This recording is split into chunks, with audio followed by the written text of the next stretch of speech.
Jamaican parents to me by far is the most confusing set of people on this planet. 1 minute your mother go grocery shopping and she buy all of them groceries there and you don't eat it. This is what them say.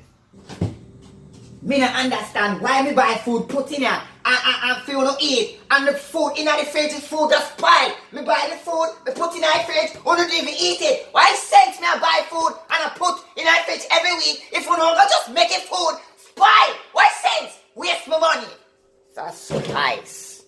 Then the next minute, say me hungry like Jesus Christ, where will I food I went in the fridge? Who don't have no discussions? Where the food? Where me eat? Where me eat? Me never buy food for you, go out and yam it off.